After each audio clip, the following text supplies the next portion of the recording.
Olá, este é o Conexão. O INSS concedeu em 2017 quase 200 mil benefícios a trabalhadores e trabalhadoras que precisaram ser afastados das atividades por mais de 15 dias por conta de algum problema de saúde provocado no serviço. Isso representa uma média de mais de 500 afastamentos por dia. No topo da lista de ocorrências estão as fraturas nas mãos, braços e pernas. O Brasil ocupa o 4º lugar no mundo em ocorrências de acidentes desse tipo. Fica atrás de China, Índia e Indonésia. Esse é o nosso assunto de hoje.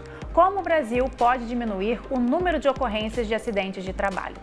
Aqui no estúdio estão comigo o Eugênio Guilherme Tolstói de Simone, que é diretor técnico da Associação Brasileira de Normas Técnicas, a Nádia de Souza Ferreira, que é presidente da Associação Brasileira de Medicina do Trabalho, e o João Batista Bertier Leite Soares, que é vice-procurador-chefe da Procuradoria Regional do Trabalho, Primeira Região. Muito obrigada pela participação de vocês com a gente, um assunto tão importante, né? Eu gostaria de começar perguntando para o doutor João, o que o senhor acha que gera tantos acidentes de trabalho aqui no Brasil? Eu acho que a origem disso tudo é de base cultural. O Brasil não tem o trabalho escravo colonial tão longe assim. No fundo, nossa sociedade não valoriza o trabalho, principalmente o trabalho braçal. Isso repercute na cultura da empresa. De alguma maneira, nós não conseguimos avaliar o quanto é importante evitar o acidente, porque o acidente onera a previdência, onera a saúde pública e dramatiza uma família. São muitas consequências, né? Sim, e a questão, a base, a meu ver, é cultural. Nádia, a gente falou ali sobre alguns acidentes principais, e é isso mesmo? São fraturas, são quedas. Quais são os principais acidentes que vocês registram? Na realidade, os principais são entorses, são distensões musculares que vão causar as famosas lombalgias, né, cervicalgias, dores no punho, na mão, mas a gravidade maior fica à conta dos acidentes de trajeto por fraturas e amputações. Agora, essa questão a gente está até mostrando ali o site do Ministério, acho que é o site do Ministério do Trabalho, não é?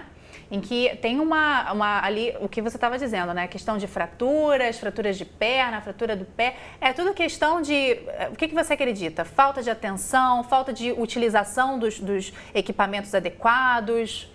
Eu vejo múltiplos fatores. Por exemplo, o trabalhador ele leva em cerca de 2h30 do trânsito na casa dele para o trabalho e vice-versa. Então, nós temos tido ultimamente uma inversão nos registros. Os acidentes de trajeto ficam maiores do que os acidentes in loco, dentro da empresa.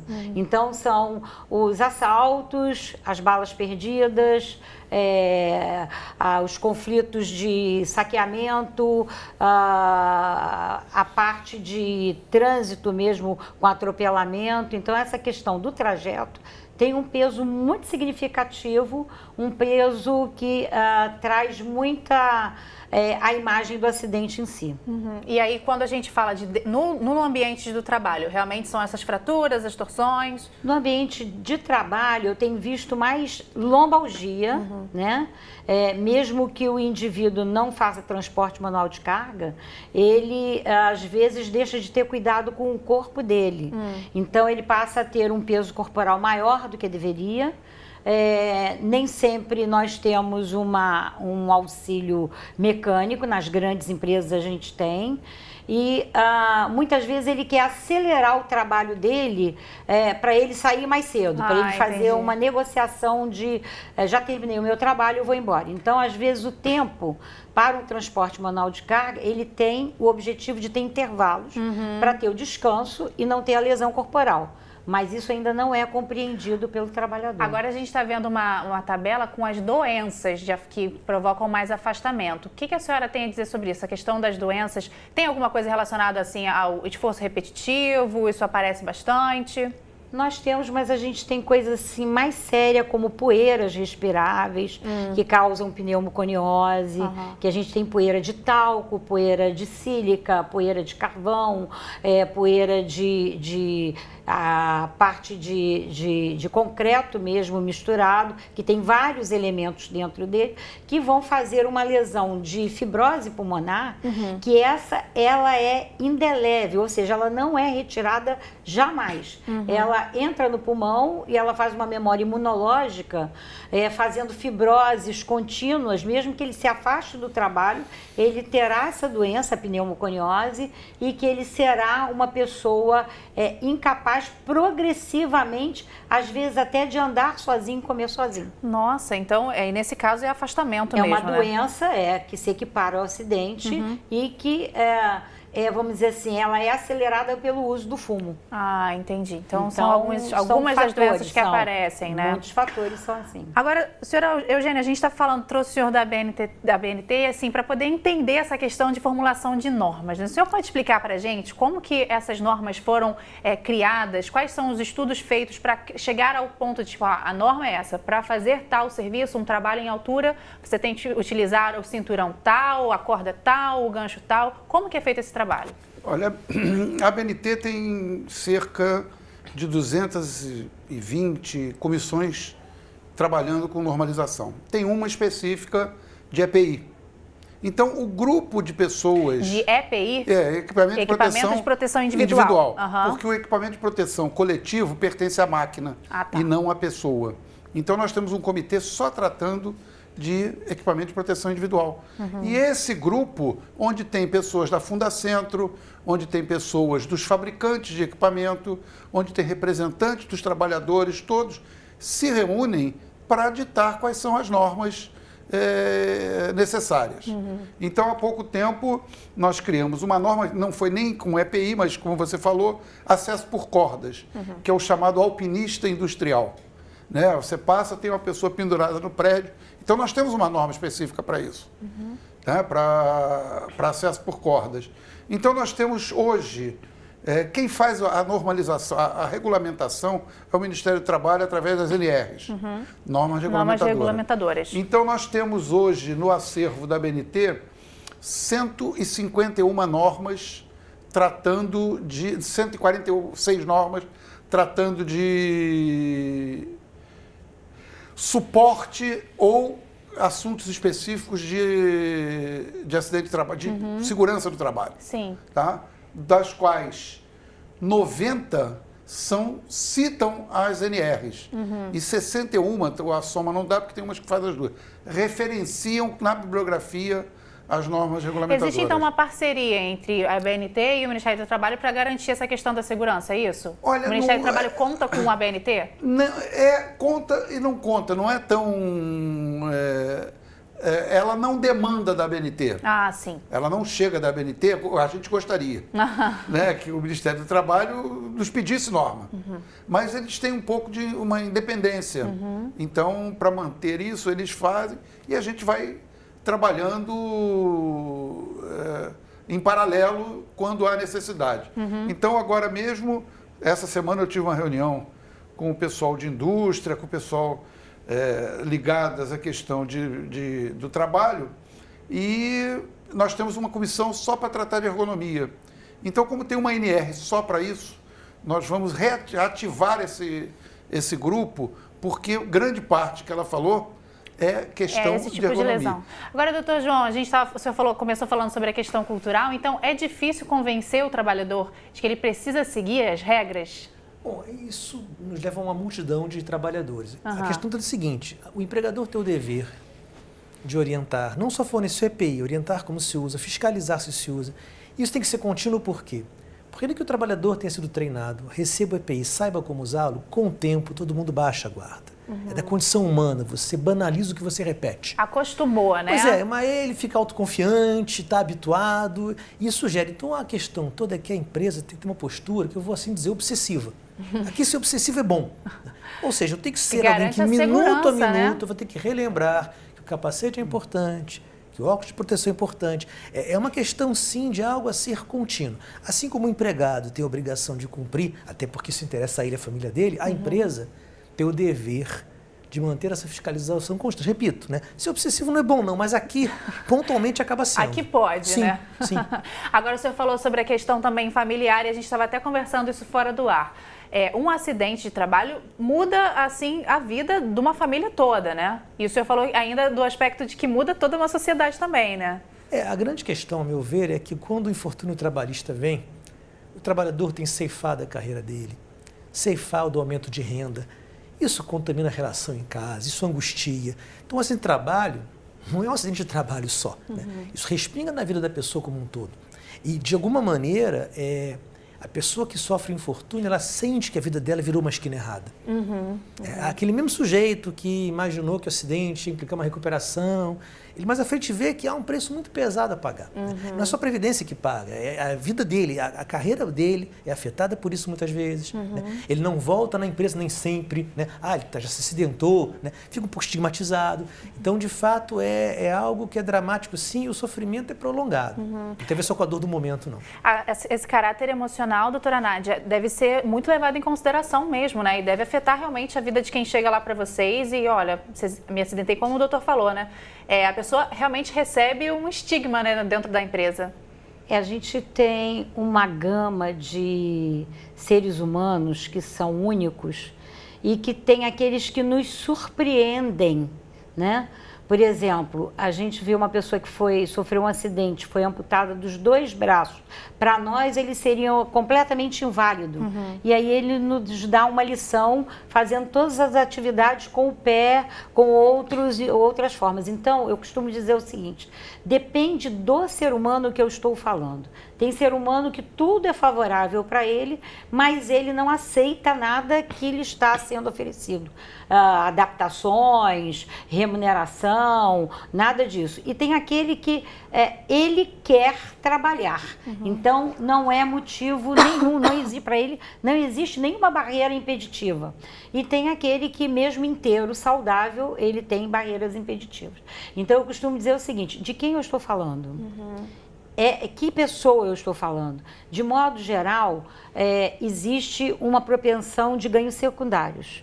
Então, existe um acidente, às vezes o acidente não é de grande monta, mas ele tem um afastamento, ele continua trabalhando lá fora, porque isso eu já presenciei, e ele volta para o trabalho insatisfeito. Por quê? Quando ele tinha o benefício da Previdência Social, ele tinha um valor que ele contava, mais o trabalho extra que ele tinha. Então, ele diminui a renda dele, então ele se torna insatisfeito. Então, a insatisfação e o trauma do acidente, ele é relativo para cada pessoa.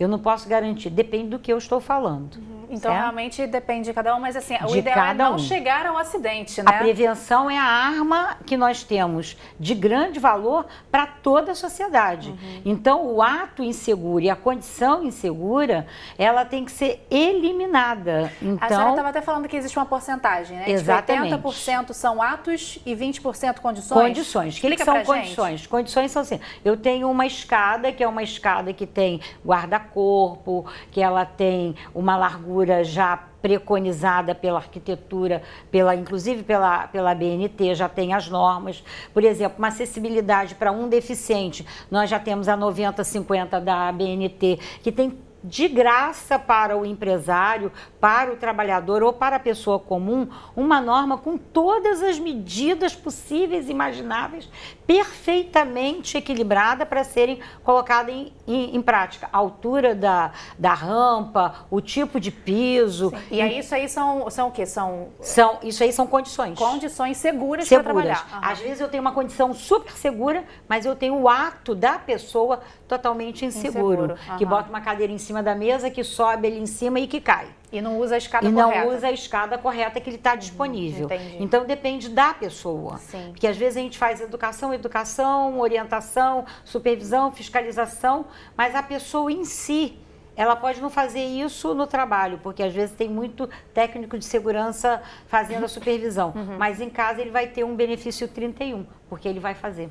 O benefício 31 é o quê? É o benefício que não tem relação com o acidente dentro da empresa, mas é um acidente ou uma doença fora do ambiente de trabalho. Entendi. Agora, voltando a falar sobre as regras, o senhor estava me dizendo fora do ar que a cada 5 anos vocês fazem uma revisão. Como é que é esse projeto, esse trabalho? Nós somos filiados à ISO, né, que é a Organização Internacional de Normalização, e ela preconiza que toda norma, a cada 5 anos, ela tem que ser revisitada.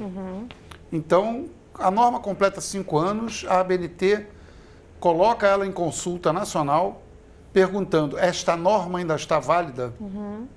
Se está válida, se precisa modificar alguma coisa ou não. Então, a cada 5 anos, tem normas da ABNT que tem 15 anos. Sem ter sido modificada, porque não mudam as condições. Sim. Tipo porca e parafuso. É uma norma de 40, 50 anos, não mudou nada. Sim. Você não pode mudar isso. Mas algumas normas, por exemplo, tem uma norma de máscara para acidente que mudou, os plásticos mudaram. Você no passado tinha um tipo de plástico para proteger, agora hoje você tem outros plásticos mais modernos. Então, a gente adota isso e altera o que antes era a norma. E não é obrigatoriamente esperar 5 anos. 5 anos é que se ninguém se manifestou, a cada 5 anos nós perguntamos. Mas se alguém se manifestar... Mas se daqui a 2 anos, saiu uma norma, daqui a 2 anos alguém chegar e dizer, essa norma não está mais válida. Valendo. Aí a gente chama a comissão de estudo e rever a norma, aí rever. Entendi. Agora, doutora, a gente está falando, já falamos aqui mais ou menos de qual é o cenário, né? Já dissemos quais são os principais tipos, um pouco da cultura do trabalhador, coisas que podem realmente responder o porquê a gente tem um alto número de acidentes. O que deve ser feito para realmente conscientizar? Vocês já estão com a campanha Abril Verde, né? Na verdade, a Organização Internacional do Trabalho, a OIT, tem em abril o mês da segurança do trabalho. Sim. E nós do Ministério Público, por que nós damos muita atenção ao Abril Verde? Nossa ideia é dedicar esse mês a impulsionar o debate a respeito do assunto. Ah, legal. Porque, no fundo, se a questão é ser obsessivo, a empresa vai ter que fazer isso os 12 meses todos. Né? Mas nós, Ministério Público, a gente tem aí matéria ligada à discriminação, fraude trabalhista, violação de concurso público, várias outras questões a fazer. Então, o que a gente faz?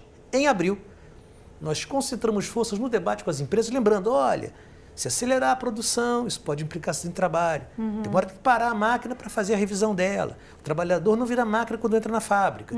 Então, a nossa ideia é, em abril, focar nosso debate com empresas, com trabalhadores, para ver se esse debate surte efeito por 11 meses. Porque em abril a gente volta ao ataque, na verdade. Né? A nossa ideia é tentar ser uma figura de propulsão. Né? E aí, para propulsionar, tem que ser periódico para a coisa não parar. A questão é essa. Esse ano vocês têm um gibi, é tipo uma história em quadrinhos? Anualmente nós tentamos fazer, porque a nossa ideia, evidentemente, é tentar estabelecer uma interlocução com a sociedade. O Ministério Público é aquela figura de investigação, de processamento, aquela figura de fazer valer o direito, quando necessária a força, mas tem essa outra face de interlocução social. Entendi. Então, a ideia é tentar ver se a gente consegue, na conversa, no diálogo, mostrar para sindicatos, tem uma campanha a respeito disso, empresa, fica atenta com isso, trabalhador, é para o seu próprio bem. Vou pedir para os nossos colegas colocarem também, na hora a gente tem as imagens do gibi, né, voltando, tem toda uma historinha, eu estava lendo a história até de uma repórter, né, que vai contar algumas histórias, e aí está disponível nesse endereço que está escrito aí para você. Isso mesmo.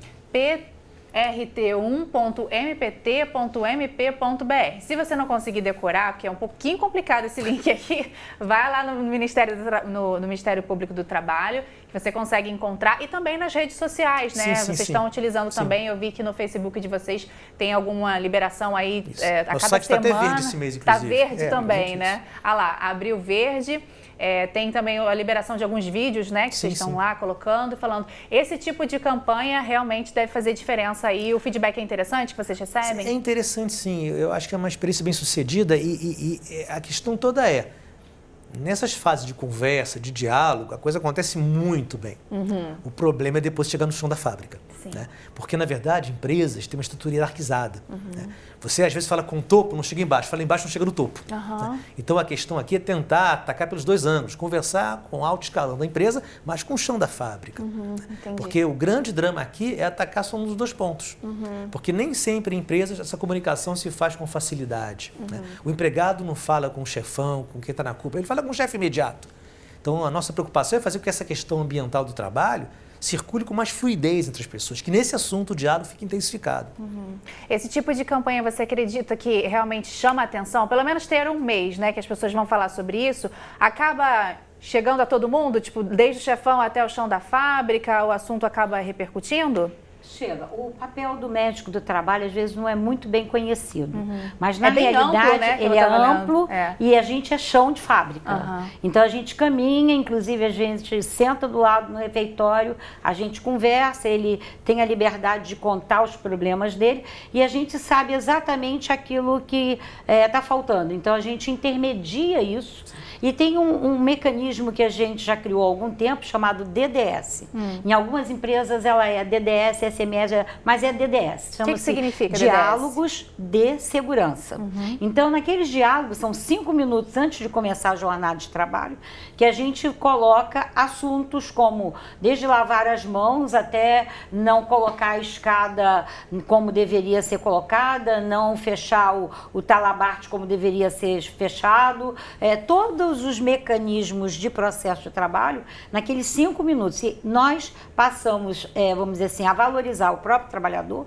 A gente fala, fulano vai falar amanhã. Aí esse trabalhador vem conversar com a gente orienta e ele que faz. Então a gente valoriza e ele se torna parte dessa responsabilidade de educar o seu próprio colega. Então ele passa a falar. Agora, numa empresa pequena de fundo de quintal que tem 5 elementos, a gente não consegue. O máximo que a gente consegue é um cartaz, o acesso ao Ministério Público, mas as médias e grandes empresas já entenderam que sai mais barato financeiramente, não só emocionalmente, mas financeiramente, fazer a prevenção.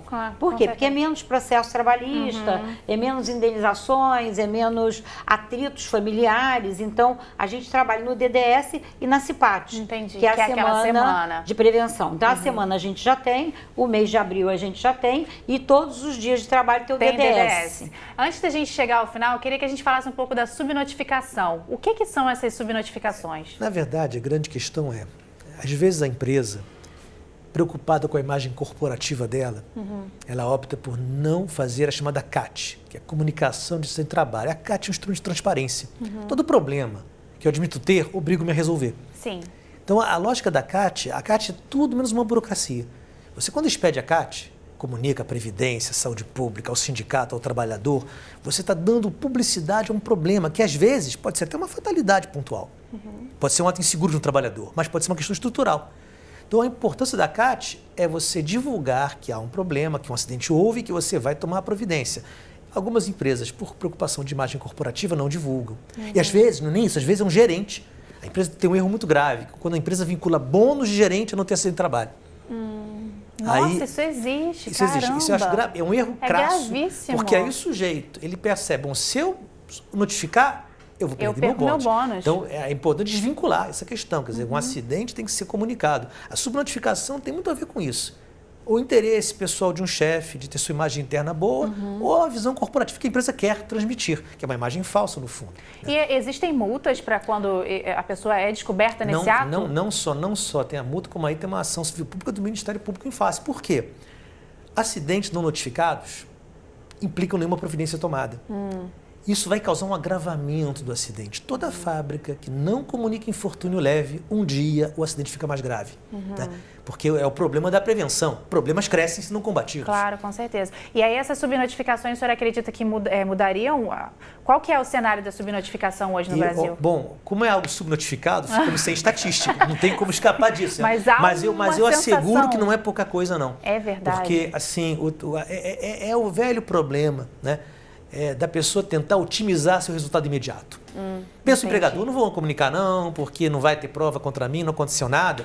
O grande problema, né, é que mais à frente o acidente fica mais grave, alguém perde a vida, alguém fica impulsionado de trabalhar. É uma questão então, assim, é a velha história. Né? Se você otimizar resultado imediato, pode causar alguns problemas de padrão ético. Porque isso pode... foi um escorregão, foi um pequeno corte. Então não tem porquê ser bagatela. Sim, mas o próximo acidente vai ser pior. Vai ser pior, com então, certeza. O direito, muitas vezes, cumpre um papel civilizatório. Né? Ele obriga a pessoa a ter escrúpulos nessa coisa. É verdade. Gente, eu quero muito agradecer a participação de vocês aqui com a gente. Felizmente, a gente poderia até falar bem mais, né? Eu acredito que aqui no Canal Futuro a gente vai continuar falando sobre esse assunto e esperamos voltar aqui com uma estatística melhor, né? De menos acidentes do trabalho, viu? Eu espero que você de casa tenha conseguido acompanhar, que tenha gostado do nosso papo, mas se você quiser rever esta ou outras entrevistas, é só acessar o futuraplay.org. Muito obrigada pela sua companhia e até a próxima.